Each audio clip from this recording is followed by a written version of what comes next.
Comme ça, c'est ce que disait Pierre Bourdieu, c'est que comment la culture a été utilisée effectivement pour exprimer les différences de classe. Et justement, si je voulais mettre, disons, quand j'ai parlé de la différence entre les questions de classe sociale et comment on évoque la culture aujourd'hui, c'est justement ce qui me gêne des fois dans ces discours où on utilise la culture, c'est pour cacher en fait des inégalités socio-économiques qui sont grandissantes, hein, à l'échelle non seulement nationale mais à l'échelle planétaire. Merci. C'est une question que j'aimerais demander en anglais si c'est correct pour vous. Vous avez touché un peu sur la politique identitaire, et ce que je voulais savoir, c'est if you believe that there is an issue or issues which politicians and policymakers have not adequately addressed with regards to translation and policy making, and if so, how could it be improved, and is there a way that the translation studies could actively contribute to this improvement? So it's kind of a long three-part question. A little complex. Yeah, no, I think it's kind of just very briefly to answer a very interesting question briefly, but I think the first thing is to make politicians aware that translation is a human rights issue. People do live or die because of having access or not to translation. And because our societies now are open societies, they're also open societies linguistically. In other words, you cannot have a society as a closed symbolic system, a closed language system. So just as our theories of social justice must have a theory of international justice, because of the existence of transnational communities in our society, I think similarly in terms linguistically, that the political class got to realise that we don't have closed symbolic systems, we have open linguistic and symbolic systems, and therefore that the people's human rights are also their language rights, and that it can materially affect their rights if they don't have access to it. So that's the first thing I think to kind of, that's almost like a kind of a proselytizing or propagandizing role. The second dimension, and this is why I did go on a bit about technology at the end, is that I think in translation technology, and certain ways of conceiving and thinking about translation, not from this kind of what I call kind of innovation-centric kind of cutting-edge translation technological development, but from a notion of the social and socialized uses of translation technology. There's a possibility to mobilize translation resources to meet those very, very real demands in the society. And I think the third thing is to show how, and you can assemble historical evidence, you can assemble the social evidence, you can assemble the economic evidence to show that societies and cities that have been translating cities are societies that have been culturally dynamic, have been economically progressive, and have been socially inclusive. So I think if we can do those things, this is why one of the things I talk about a lot in my work is the need for us as translation empirics to get out there into the public sphere and to show these arguments, but not the esoteric concerns of what a former teacher of mine said to me when he met me in the street. He said, what are you doing now? I said, well, I'm teaching translation studies. And he said, translations? So you sit all day with manuals translating from French into English. He said, I can't think of any, and this, the notion that, translation as, dry as dust, kind of deadly dull, just kind of, kind of decoding A to B and encoding, so, the issues that we deal with, and that I think we can address, are of such vital importance that, I think it's our duty to do that. But I know that's a very rich question, so there's just a few suggestions. I was listening to the CBC radio this morning, I think they've heard this, but they were talking about the role of cities in Canada, and because there's an election going on, and they made great mention of, well, they didn't say it this way, but the sort of self-hating city dweller, because in Canada there's 80% of the population in the cities, but yet in Canada and in the United States, in Sao Paulo, for example, people, there's this sort of popular mythology that cities are bad, cities are evil, and you know, if you mention the word urban, federal wallets close. And I was just wondering how, first of all, whether the people that you talk about and yourself talk about the impact that this has on creating this translation space in cities, this sort of hostility towards cities, and whether this is also widespread in other countries. Oh yeah, well I think the notion of the kind of the city as a sink of iniquity. I mean, one of the reasons that we've got Babel up here and I think Babylon, is it's a very old kind of trope in Irish nationalism in the 19th century. The pure Irish identity was seen to be in the countryside, in mountains and lakes and rivers. An idea, of course, that was conjured up by people who spent their entire working lives in cities, but it was this kind of and part of that can be to do with with the cities as these kind of multilingual spaces. Somehow this kind of multilingualism is diluting the national spirit, and it's kind of making it impure. So I think there's certainly something in what you're saying in terms of that kind of reaction to cities. Part of the problem, of course, is that how cities are presented. In other words, this is what Landry's trying to get at here. That if we were to think about city making as opposed to city building, that one of the things about city making is to show what are the kinds of things that cities do very well. What are things that cities are supremely good at? Now, we tend to think, well, the things that cities are supremely good at is kind of generating wealth. They become these kind of edge spaces that have been talked about. But I think there's got to be, and I'm just looking at Jerry Simon and her work in translating Montreal, to show how, and this is where I think translation is so valuable, because you can go back to Sumerian, go from Sumerian civilization to Montreal today, to show that one of the things that cities have done spectacularly well is to act as these particular kinds of translation crucibles, as these if you like, almost kind of translation engines which have generated ideas, writings. If we think cultural translation, think about aesthetic productions and so on. But because translation is not a kind of paradigm that's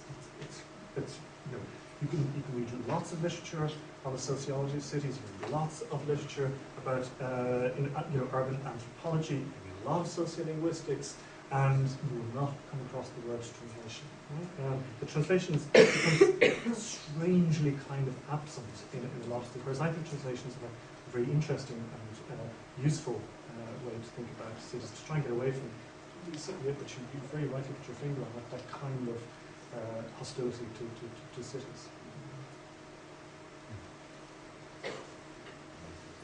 So I don't think that's... Yes, yeah. yes.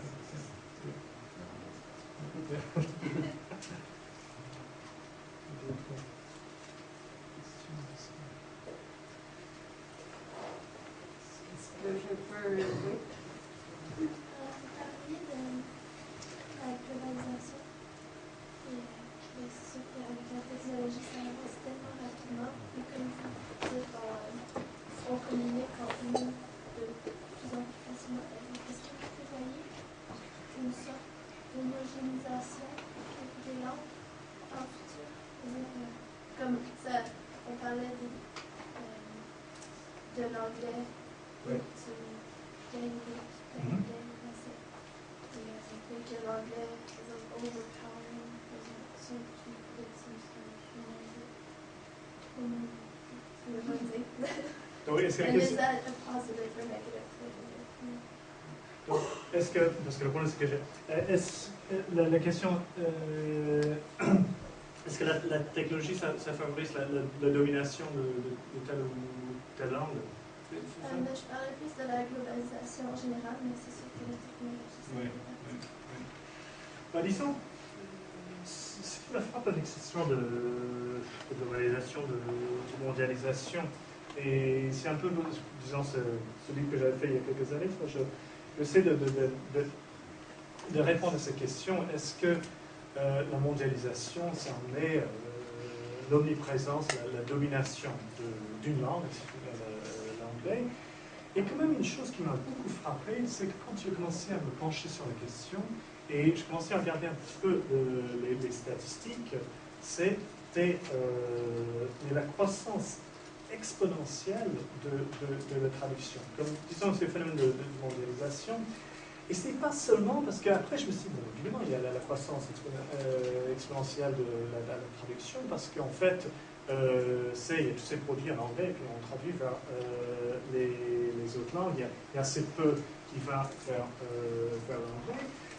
Mais finalement, les réalités étaient beaucoup plus complexes que ça. C'est-à-dire que dans beaucoup de sociétés, effectivement, l'anglais était présent d'une manière importante, des fois un peu écrasante dans les sociétés comme la mienne, où il y a de langues qui a une relation d'inégalité au niveau du pouvoir.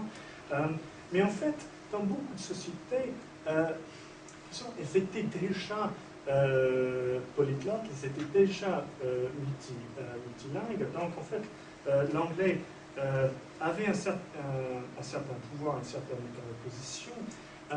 Et quand les voyageurs qui passaient et qui avaient l'impression, oui, avec l'anglais, on peut voyager un peu partout dans le monde, cela est vrai s'il faut rester dans certains circuits assez fermés. Si il y a l'histoire de voyage, le voyageur qui passe. Mais dès que vous restez sur place, la notion de dwelling en anglais, dès que, en fait, vous avez une vision temporelle et pas seulement spatiale du monde, pas comme le monde comme une série d'images qui sont juxtaposées, quand vous commencez à vivre, à habiter un endroit, ce qui est le cas de toute population immigrée qui reste dans une ville, là vous vous rendez compte que ces langues dites internationales et globales, finalement, ont beaucoup moins de prise sur les sociétés qu'on pouvait penser auparavant. C'est-à-dire, le grand défaut de beaucoup de commentateurs qui écrivent sur les phénomènes de mondialisation, ils viennent tous, pour moi, de l'Occident, de certaines sociétés occidentales, et donc ils ont un peu ce qu'on appelait le business language perspective. C'est on passe, on écrit sur ces sociétés, on a l'impression qu'il y a cette culture mondiale, cette langue mondiale qui passe un peu partout, mais si vous restez plus longtemps sur place, vous vous rendez compte que la réalité locale est infiniment plus complexe. Et c'est pour ça, en fait, c'est dans c'est un peu la thématique de toutes ces conférences que je donne, c'est qu'en fait, la localité, le lieu précis, s'avère être beaucoup plus compliqué, beaucoup plus différencié, beaucoup plus complexe qu'on pense. Et pour moi, c'est là-dedans, et justement la traduction est quelque chose qui apporte une dimension temporelle. Parce que quand vous êtes, pour un traducteur, qu'est-ce qu'il faut faire? Une des premières choses, c'est qu'il faut apprendre une langue. Et il n'y a rien de plus difficile, de plus pénible, de plus décourageant, de plus démoralisant, qui prend plus de temps que apprendre des langues. Parce que ça y est, vous avez appris la langue, vous êtes très fier, et puis vous sortez. Je me souviens la première fois, j'étais à Paris, et je faisais du stop. Et donc je voulais aller dans le sud. Et puis, avec mon accent, il y avait un beau monsieur qui était au vent, mais était tranquille, en train de lire son journal. Et puis, donc, je débarque et je lui dis excusez-moi, monsieur, mais je voudrais savoir la porte d'Orléans. Et le pauvre, il m'a regardé avec les yeux écarquillés. Et puis, il a plié son journal et puis il s'est enfui parce que je croyais que je proférais des menaces dans une langue qui était étrangère. Donc, en fait, ce que ça démontre, si vous voulez, c'est qu'en fait, apprendre une langue, c'est un très très gros investissement sur le plan affectif et sur le plan temporel. Hein. Et justement, quand on passe du temps, on se rend compte de à quel point c'est complexe, à quel point une langue c'est complexe, à quel point une culture c'est complexe. Il y avait un écrivain français qui a dit, François Maspero, dit, vous allez en Chine pendant une semaine, vous écrivez un livre. Et vous allez en Chine pendant un mois, vous écrivez un article. Il dit, vous passez un an en Chine, vous vous taisez. Parce que là, on se rend compte de la complexité de la chose. Donc en fait, parce qu'on m'a posé des questions aussi hier soir sur une question un peu similaire de la mondialisation. Et moi, je suis quand même plus optimiste. Hein, peut-être c'est ma nature, et puis dans 10 ans, on va me dire que je suis tout bêtement trompé. Donc, si je suis invité dans 10 ans, on pourrait dresser le bilan de cette aventure.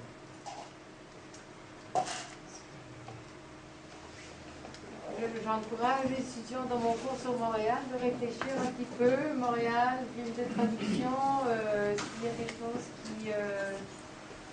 que vous aimeriez penser pour vous-même, ou en tout cas pour la semaine prochaine, ça va être le thème à l'heure du jour.